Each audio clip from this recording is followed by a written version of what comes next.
আসসালামু আলাইকুম রহমতুল্লাহি ওয়া বারাকাতুহু। সম্মানিত দর্শক, আমরা শৈশবে রাক্ষস এবং খোক্কস এই গল্প শুনিনি।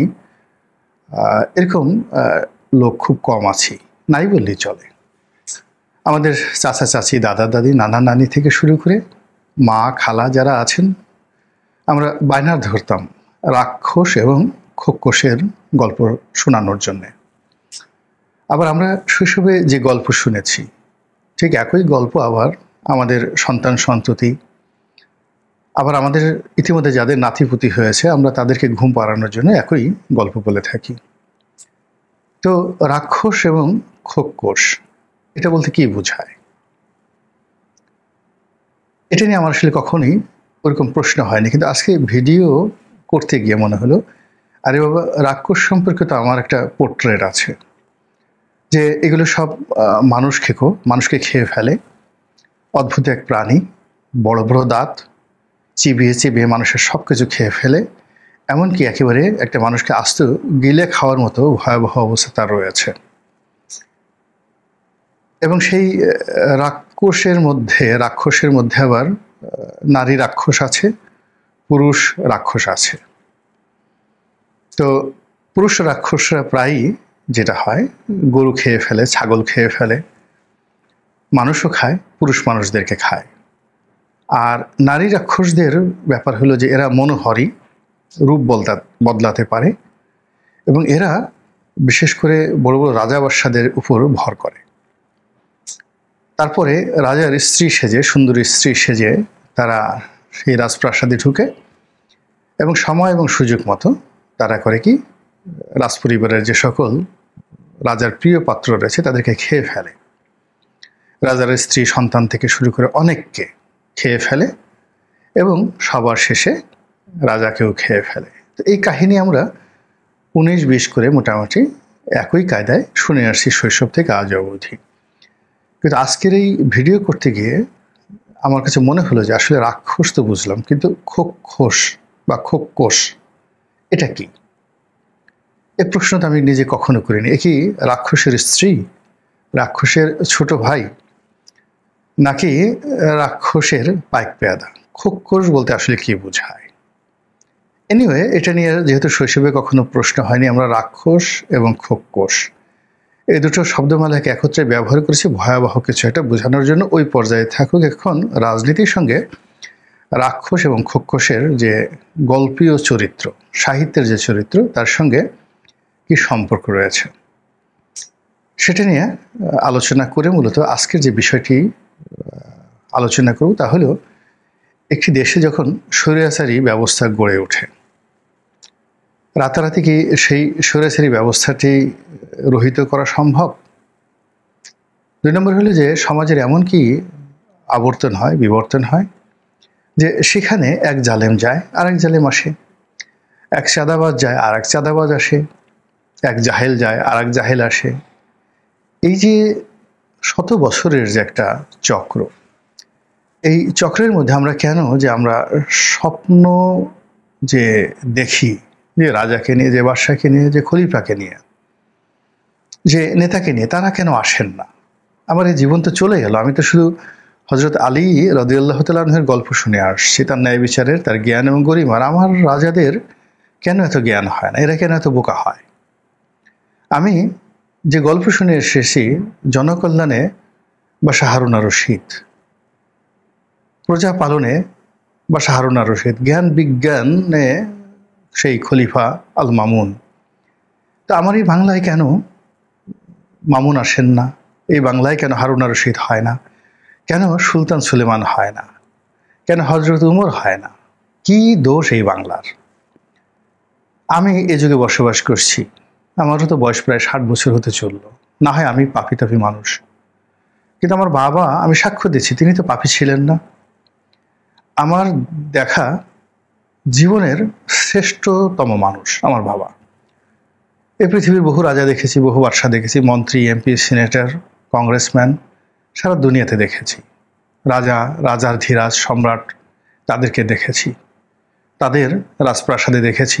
এই যুগে তাদের বাসভবনে দেখেছি, আবার প্রান্তিক জনগোষ্ঠীর সাধারণ মানুষ থেকে শুরু করে পৃথিবীর সবচেয়ে অবহেলিত দরিদ্র এবং যাকে বলা হয় ইমান হারা মানুষদেরকে দেখেছি এই বাংলায়।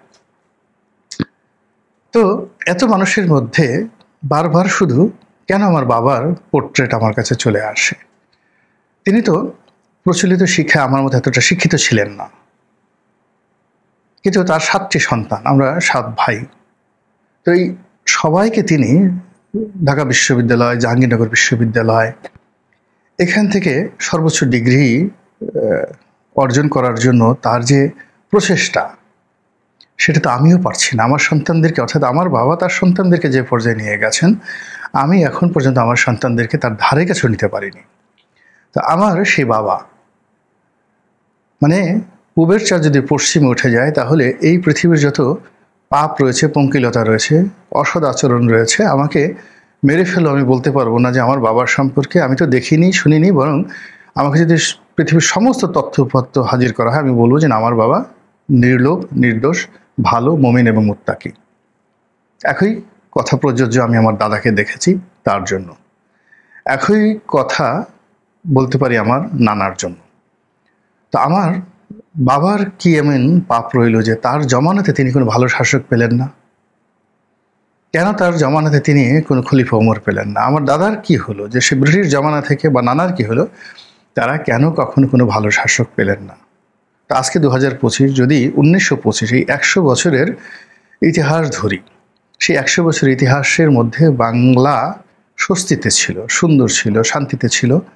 আমি তো এরকম কোনো নজির দেখছি না। আমাদের পাপ কি? এই জমিনের পাপ কি? এখানে কেন বারবার রাক্ষস খোকস আসে এবং বারবার স্বৈরাচারী পয়দা হয়? এই বিষয়গুলো নিয়ে আলোচনা করব। প্রথমে বলে নিই যে আমরা যে রূপকথা রাক্ষস এবং খোকস, তাদের যে ভয়াবহ চরিত্র, সেই ভয়াবহ চরিত্রের চেয়ে নির্মম এবং নিষ্ঠুর চরিত্র হলো রাজনীতিতে যদি কেউ রাক্ষস হয়ে যায় কিংবা খোকস হয়ে যায়, সে শুধু একটা মানুষকে গিলে খায় না।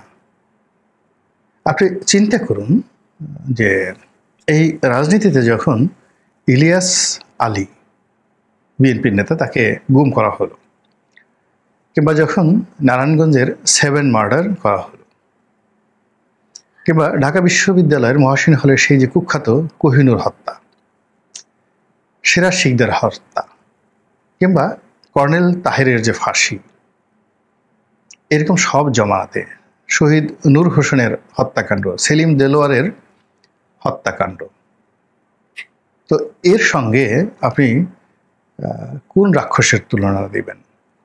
কোন খোকসের তুলনা দিবেন? কোন ছলনাময় বা ছলনাময়ীর তুলনা দিবেন? ফলে রাজনীতিতে যারা জন্ম নেয়, তারা শুধু মানুষের হাড্ডি, মাংস, রক্ত নয়, মানুষের মল, মূত্র, আবর্জনা পর্যন্ত তারা খেয়ে ফেলে, গুম করে ফেলে, ভ্যানিশ করে দেয়। রাক্ষস কখনো কারো বাড়ি খেয়েছে, ব্যবসা প্রতিষ্ঠান খেয়েছে, এরকম গল্প আমরা কখনো শুনিনি। রাক্ষস কখনো কোনো মানুষের মনোবেদনার কারণ হয়েছে, মস্তিষ্কের মধ্যে আতঙ্ক ঢুকিয়ে দিয়েছে, এই ঘটনা আমরা কখনো শুনিনি। রাক্ষস জাস্ট একটা মানুষকে ধরে, তারপর শেষে তাকে খেয়ে ফেলে। ওই সময়টুকু আমরা যেভাবে একটা গরু ছাগল খাই, মুরগি খাই, মুরগি বুঝতে পারে না, গরু ছাগল বুঝতে পারে না, অলনে ছাড়েন, আমরা ধরে জবাই করে তাকে খেয়ে ফেলি 2 থেকে 3 মিনিটের মধ্যে কেল্লা ফতে। তো রূপকথার যে রাক্ষস, সেই রূপকথার রাক্ষস আমাদেরকে ধরে, গলা টিপে মেরে ফেলে, অথবা আমাদের বুকে তার যে নখ, তারপরে শেষে তার যে থাবা, এটা বসিয়ে দিয়ে কখনো কখনো সিরিঞ্জে যেভাবে রক্ত শুষে নেয়, ভ্যাম্পারের যে আমরা গল্প পড়ি, ঠিক ওরকম আমাদের রক্ত শুষে নেয়, তারপর আমাদেরকে মজা করে তারা খেয়ে ফেলে। এই কাজগুলো করতে, মানে খেতে হয়তো তার একটু সময় নেয়, কিন্তু আমাদের মারতে তাদের আসলে 4-5 মিনিটের বেশি সময় লাগে না, এভাবে গল্পে বর্ণনা করা হয়েছে। কিন্তু কোনো একটা রাক্ষস কাউকে মনের কষ্ট দিয়েছে, কাউকে বঞ্চিত করেছে, কারো স্ত্রী ধরে নিয়ে গেছে, কন্যাকে ধরে নিয়ে গেছে, ধর্ষণ করেছে, তারপর কারো অর্থ সম্পদ লুট করেছে, কারো বাড়িঘর থেকে উচ্ছেদ করেছে, কারো বিরুদ্ধে মিথ্যা মামলা দিয়েছে, কারো বিরুদ্ধে অপবাদ দিয়েছে, কারো চরিত্র হনন করেছে, ক্যারেক্টার অ্যাসাসিনেশন করেছে। এরকম ঘটনা রাক্ষস খোকসের ইতিহাসে নেই।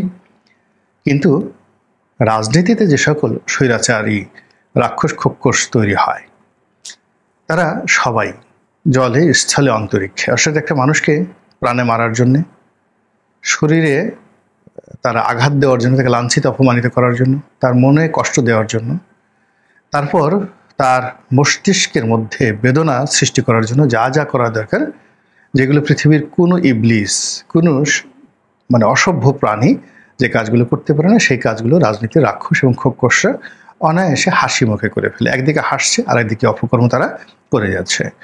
একদিকে টুপি পরে তারা মানে দাড়ি টুপি রাখছে, তারপর সে তারা গরিবের মানে বন্ধু সাজার ভান করছে, কিন্তু অন্যদিকে একেবারে সিরিঞ্জ দিয়ে পুরো রক্ত শুষে নিচ্ছে।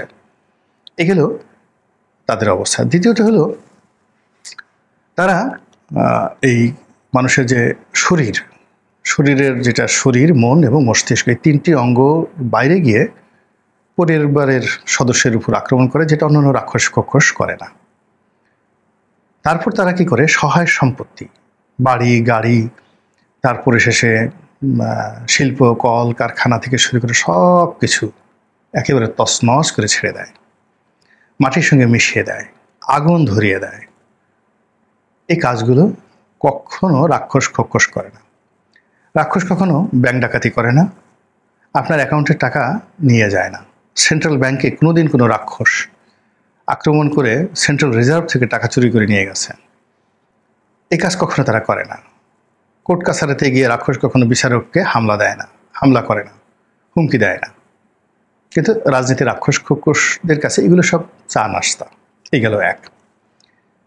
2 নম্বরে যদি আপনি ধরেন যে এই রাক্ষস খক্ষস, রাজনীতির যে রাক্ষস খক্ষস বারবার কেন বিশেষ দেশে পয়দা হয়, যেমন আফ্রিকার দেশে তৈরি হয়, আমাদের এই বাংলাদেশে তৈরি হয়, পাকিস্তানে তৈরি হয়, এই রাক্ষস খক্ষস কেন ইউরোপ আমেরিকাতে তৈরি হয় না, ইভেন মধ্যপ্রাচ্য তৈরি হয় না? সেখানে আপনি দেখুন একজন কর্নেল গাদ্দাফি, একজন সাদ্দাম হোসেন, মানে তাদেরকে স্বৈরাচারী বলা হয়, কিংবা রেজা শাহ পাহলভি বলা হয়, কিন্তু তাদের শিক্ষা দীক্ষা, নৈতিক মান, যোগ্যতা এবং তারা তাদের দেশ এবং জাতিকে উন্নয়নের এমন একটা জায়গাতে নিয়ে গেছেন যে তাদের সেই যে স্বৈরাচারী চরিত্র, এগুলো তাদের মানবিকতা, দেশ জাতির উন্নয়ন, তারপরে শেষে তাদের ভালো মানুষই সব কিছুর দ্বারা এমনভাবে ধামাচাপা পড়ে যায় যে আজকের এই দুনিয়াতে সাদ্দাম হোসেন বা গাদ্দাফির বিরুদ্ধে না লিবিয়াতে, না ইরাকে, না আমাদের এই দেশে নেতিবাচক কোনো কিছু বলার সাধ্য কারণ নেই। আমরা মনে করছি যে তারা মজলুম, তাদেরকে সেই অত্যাচার করা হয়েছে। কিন্তু আমাদের দেশে কি? আমাদের দেশে একজন যায় তো আরেকজন আসে, যে যায় তার চেয়ে পরেরটা আরও বেশি শয়তান হয়ে যায়। আমরা একটা বাঘ মানে যাকে বলেন বাঘ তাড়িয়ে নেকড়ে নিয়ে আসি ঘরের মধ্যে, আমরা ভাল্লুক তাড়িয়ে শুয়োর নিয়ে আসি ঘরের মধ্যে, বা আমরা নিয়ে আসি না, মানে আমরা মানে চারিদিক থেকে যখন তাড়া করি, বাঘ যদি ঘরের মধ্যে থাকে সে পালিয়ে যায়, আর পিছনের দরজা দিয়ে শুয়োর ঢুকে যায়, পিছনের দরজা দিয়ে সেই গন্ডার ঢুকে যায়, পিছনের দরজা দিয়ে সেই হায়না ঢুকে যায়। এটা কি, কেন এরকম হয়? এটি কি আমাদের প্রকৃতির দোষ, নাকি এটি আমাদের আবহাওয়ার দোষ, মাটির দোষ, নাকি আমাদের চরিত্র, চিন্তা, চেতনা, মন মানসিকতার দোষ? আমরা কি আসলে পাপি তাপি? কেননা মহান আল্লাহ রাব্বুল আলামিন বলেছেন যে যে জাতি যেমন, সে জাতির জন্য তেমনই শাসক দেয়া হয়। তো আমি আমার নিজের কথা বললাম যে ঠিক আছে, না হয় আমি বা আমার এই জমানার বা খারাপ, আমাদেরকে খারাপ শাসক দেওয়া হচ্ছে, কিন্তু আমার বাবার জমানাতে, আমার দাদার জমানাতে আমি তো একটা খারাপ মানুষ দেখিনি। আমার গ্রামে কোনো খারাপ মানুষ আমি দেখিনি, আমার স্কুলে কোনো খারাপ ছাত্রছাত্রী শিক্ষক দেখিনি। সব দিক যেন মানবিকতায় পরিপূর্ণ। এমনকি আমাদের জমানাতে যে গরু ছাগলগুলো, এগুলোর মধ্যে যে মানে নম্রতা, ভদ্রতা, আনুগত্য, এটা দেখেছি। কোনোদিন কোনো গরু, গৃহপালিত গরু কাউকে গুঁতো দিয়েছে বা কোনো ঘোড়া কাউকে লাথি দিয়ে মেরে ফেলেছে, এটা আমরা দেখিনি, কখনো দেখিনি। এমনকি চারিদিকে কিলবিল করতে বিষাক্ত সাপ, কিন্তু সাপের কামড়ে কয়জন লোক মারা পড়েছে আমাদের ওই জমানাতে? খুব অল্প। কিন্তু এ কোন জমানার মধ্যে পড়লাম, যে জমানায় মানে চারিদিক থেকে শুধু ফণি মনসা, চারিদিক থেকে শুধু ফনাতোলা বিষধর সাপ, চারিদিকে শুধু রাক্ষস এবং খক্ষস। এসব আমাদের জীবনকে কেন তছনছ করে দিচ্ছে, কেন এরকম হচ্ছে? এই বিষয়ে আমার চেয়ে যারা আরো ভালো জানেন, আল্লাহ যাদেরকে আধ্যাত্মিক শক্তি দিয়েছে, জ্ঞান দিয়েছেন, গরিমা দিয়েছেন, তারা যদি এই বর্তমান যে আমাদের একটা মনস্তাত্ত্বিক বিধ্বংসী অবস্থা চলছে এবং যারা আমরা এই রাক্ষস কক্ষসের অত্যাচার, অনিয়ম, অবিচার, অনাচারে একেবারে তছনছ হয়ে যাচ্ছি, তারা তো অবশ্যই আল্লাহর সাহায্য চাচ্ছি, কিন্তু তার সঙ্গে সঙ্গে আমাদের প্রবোধ দেওয়ার জন্য আমরা নেতা খুঁজছি, শায়ক খুঁজছি, আমরা সত্যিকার অর্থে আধ্যাত্মিক যে পীর মাশায়েখ তাদেরকে খুঁজছি, যারা আমাদেরকে স্যার সৈয়দ আহমদের মতো, নওয়াব আলী চৌধুরীর মতো, সৈয়দ আহমেদ বেরেলির মতো আমাদেরকে পথ দেখাবেন, আমাদেরকে আশ্বাস দেবেন। শাহজালাল রহমতুল্লাহ আলাইয়ের মতো, শাহ আমানতের মতো, তারা সবাই কিন্তু মানে প্রথমত সমাজ সংস্কারক ছিলেন, মানুষদের আশ্রয়দাতা ছিলেন এবং পরে ধর্মীয় নেতা। তো এরকম আমাদের এই সমাজে সব ধর্মের জন্য এরকম জ্ঞানী, গুণী, পণ্ডিত হযরত শাহজালাল রহমতুল্লাহ আলাইয়ের মতো লোক দরকার। আসসালামু আলাইকুম রহমতুল্লাহি ওয়া বারাকাতুহু।